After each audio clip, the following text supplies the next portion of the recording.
Hey guys, Dozer here, bringing you a new video.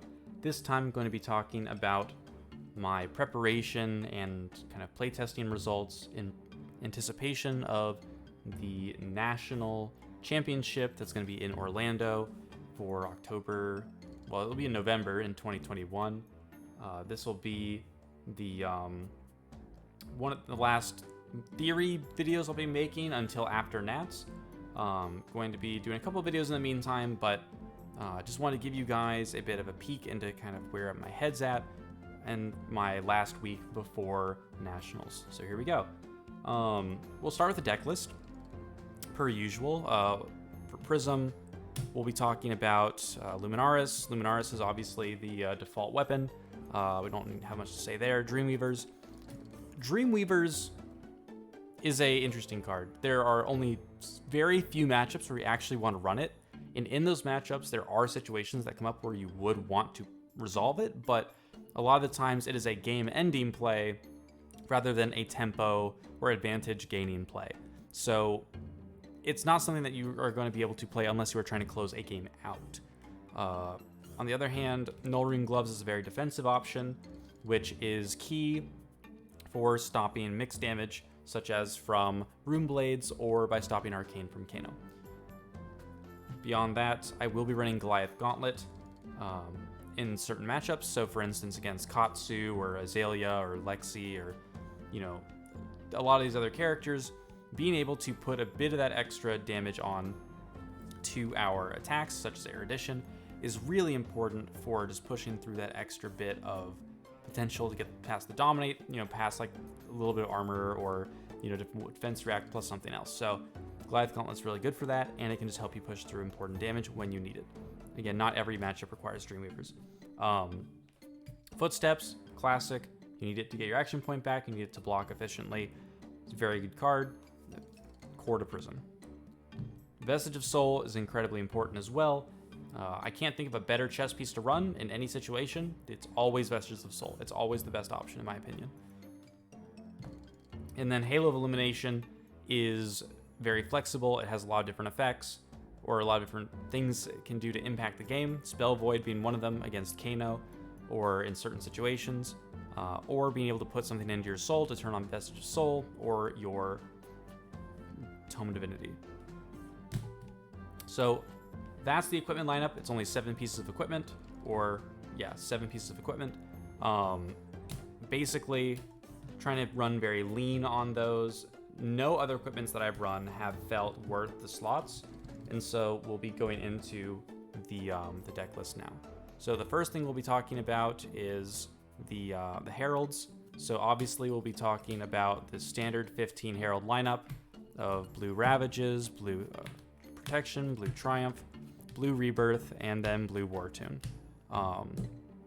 These cards are all by far the best blue cards that Prism has access to, being Light Illusionist, attack actions with 3 block and blue pitch. They are all fantastic.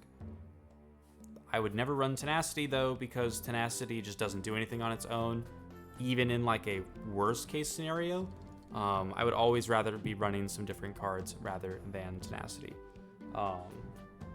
That being said, we will run some yellow Heralds. Specifically, we'll be running 3 yellow Protection, 3 yellow War Tune, and Eruditions. Biggest thing about these Heralds in particular is that Herald of Protection gives you the most raw value of any Herald. War Tune Herald is key for many reasons in the deck, but most important is that it forces through your Spectral Shields and is just an efficient attack. Erudition being a key threat that your opponent must block. And if they're not blocking it, then you need to be worried because they probably have some nutty hand that they're trying to play. However, Erudition is really powerful, and being able to draw cards and turn on your soul and do all these crazy shenanigans is a key reason why this card is notorious for being how strong that it is. So these are the only yellow Heralds I plan on running. I don't see much value in Triumph. I don't see much value in even yellow Rebirth. I was experimenting with it, but it just didn't land enough or force enough blocks, and it doesn't actually produce card advantage. Whereas Herald of Protection not only heals you for 1 by making a shield, but also can deal 1 more damage. So the raw value on Protection is just insane. So I can't, in good faith, not run Protection, but run Rebirth in that color. Beyond the Heralds, we'll have some instants such as red prismatic and yellow prismatic. These cards are key for Prism because of your ability to make spectral shields with no soul, and being able to make them on demand in response to your opponent doing things is really important to either create them in response to a merciful retribution, lethal opportunity, or being able to pitch a yellow and then a blue to play this, attack with your auras with go again, and then finish off with a Herald on a 4-card hand. Very strong, very good. The yellow prismatics are especially good because you can pitch them in the early game, draw them in the late game with your other late game options, and really close out games. Beyond those, I will be running 3 Genesis, 3 Arclights, 3 Merciful Retributions, and 2 Odes. The most important thing about these cards is that Genesis gives you value over time. It doesn't require active input from you, and so against characters that try to freeze you out like Oldheim and Lexi, Genesis, if they leave it alive, will just produce free value for you. Compared to Parable, you have to be playing Heralds a ton to be making Parable worth it. And Ode to Wrath is a 2 of is the correct number, I think, because there are more efficient ways to give our Spectral Shields more damage than Ode to Wrath. Although Ode to Wrath is still good at what it does, and it's still a Spectra, so we will still run 2 copies. Not for every matchup, though. And Arclight Sentinel is also an amazing defensive card. It's Prism Specialization. It's incredibly good, and anybody who's played against Arclight knows just how much can ruin their day, so we run 3. And Merciful Retribution obviously is the best one to run because it's effectively a landmine that creates more resources for us and allows us to deal Arcane, which just can completely close out games. Beyond that, we're running the standard 3 Tome of Divinity. This card is just so good. It enables all of the crazy shenanigans that Prism can do, and with Vestige, it's really easy to play this card when you have a blue in your hand and a card in your soul this turn. Beyond that, we'll be running not 2, but 3 yellow Glisten and 1 red Glisten. The reason is that in certain matchups that are slower, Glisten's just a dynamite bomb of a card, and so we want to be able to run those. On top of that, yellow Glisten's incredibly good as well because you can pitch in the early game and then redraw it in the late game when you are also drawing things such as potentially your Spectras, such as your Prismatic Shield yellows, and being able to drop those alongside the Glisten is just really good at closing out games. And again, it's just a really great card. I'm a big fan of it, always have been. And I do think it does incredible amounts of work in matchups like Bravo and Oldheim, who seem to be pretty popular. And you can side it out in other matchups where you're not going to be able to get the value off the card.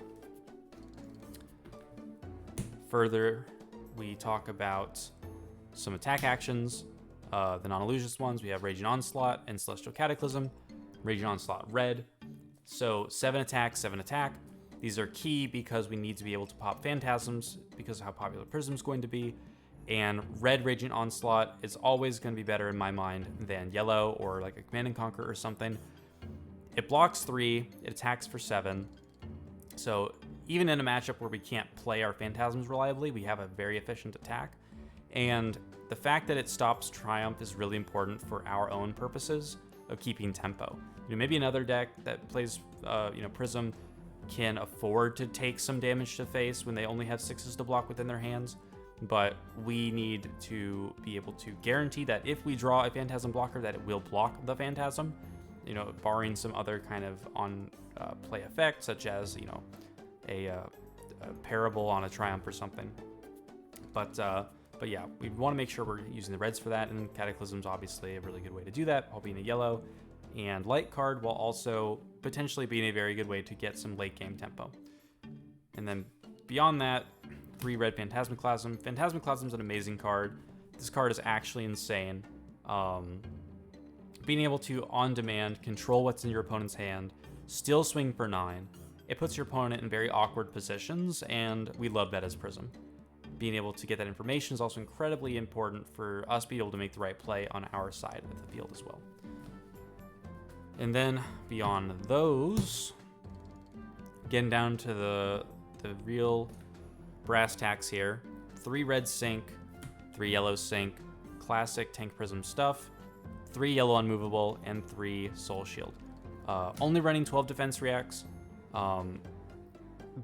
The only one that I even side out is unmovable. Unmovable is basically only there for Bravo, Dorinthia, and maybe a couple of the other tall attacking classes like Brutes, just because they do provide so much block. And Sync Blow is good for hand filtering, as well as Soul Shield being good for getting rid of some of our instants that we have to run as Prism, and being able to still block for normal amounts of damage while also turning on our Tome of Divinities. Soul Shield's amazing. Yeah, red and yellow syncs, yellow unmovables, it's just the kind of the core thing. The only thing that I would say about these that's different from my Vegas list really is that yellow unmovable I'm running 3 of now because I just cannot afford not to draw that card against the classes I need to draw it against. And then there are only going to be 4 cards left in the deck. We will be returning more to a Vegas calling Tank Prism list for right now. That means we're including Whispers of the Oracle yellow, as well as the 2 Energy Potion. Energy Potion's very core to Prism, I think, because it lets you play her expensive cards for highly reduced costs, while also not wasting resources that you could have used on your Vestige by, sequencing things correctly. And you can never have to commit your whole turn to it because you can always play at the end of your turn after you have a million go against from Luminaris. Whispers of the Oracle, however, is making a triumphant return because of how important it is to fix your hand. I cannot tell you how many times I've played the game and I've drawn into cards and I'm like, man, if only I had drawn this like a turn earlier or a turn later, my sequencing would have been so much better. Whispers of the Oracle is key and completely required in my mind to play this deck properly. And if you don't draw it or you don't run it, you are risking basically the entire outcome of the game on chance versus being able to control much more of the game thanks to Whispers of the Oracle, especially in the late game when you really need to make sure you're having the exact right turns. And that is the full 80. The deck is very strong. My playtesting has yielded a lot of good results. The hardest matchups so far have seemed to be Runeblade just because of Rosetta Thorn. Rosetta Thorn makes me very unhappy, but it is something that we can play around by simply going on the defensive. That card is very hard to deal with, but well, at least play the Tank Prism style because you just cannot block that efficiently while also blocking everything else on their turn. So you have to pivot your strategy and try and get value in other ways, but still just try and basically play the same game plan that we used to play against Chain. Block out, wait for an opportunity, and just hope that they run out of gas at some point while keeping your HP high enough so that you can actually leverage tempo leads when you get the right hands to do so. Beyond that, I'm looking forward to the Nationals event in Orlando. I'm looking forward to seeing you guys there. If you're going to be coming and you see me in my Tank Prism t-shirt, please say hi. It'll be fun to meet you and get to talk with you guys. In the meantime, I'm going to be focusing heavily on playtesting rather than content creation, but I will try and post some gameplay in the coming week. And if you are a patron, you can make sure to look at the patron playlist on YouTube to be able to see the detailed VOD reviews of my games with my hand cam, also showing you my perspective while I break down why I'm making my plays, how my turns are being played out, and all of those things. Again, if you want to be a patron, please follow the link in the description. It'd be really nice if you help the channel out and show your support, and if that's something you want to do. Otherwise, I'm going to wrap up here for today. I think there's not much more I wanted to talk about other than a couple of minor housekeeping things, such as I do plan on releasing more sideboarding content, but until Nats happens, I'm going to keep that close to the chest, just so that I don't, kind of tip my hand to people who would recognize me, because it's happened at the Calling Las Vegas, and, I don't want to, just kind of throw information out there before the big tournament. So hopefully that'll give me a slight edge, and I'll be able to come back to you guys after the tournament, have some good news to tell you about, and hopefully go much more in depth into the Tank Prism kind of gameplay patterns once we get out of the competitive season. So thanks for watching. Always appreciate you guys taking the time. If you are going to be in Vegas, let me know in the comments or send me a message on Discord. I'd be happy to link up with you guys and maybe set up a time to go get some dinner or something. And otherwise, take care and be on the lookout for new videos soon. Thanks for watching and take care. Peace. Thank you for watching. If you enjoyed this video, please leave a like to let me know and consider subscribing for more Flesh and Blood content. If you'd like to support the channel and help its growth, you can do so by becoming a patron, which will grant you exclusive access to behind-the-scenes breakdowns of my matches, theory crafting, and much more. Thank you TerraBlitz for being the first Dreamweaver patron. Thank you to Alex, David Romish, Tim J, Michael Lynch, and Joe Gianoli for becoming Sentinel tier patrons.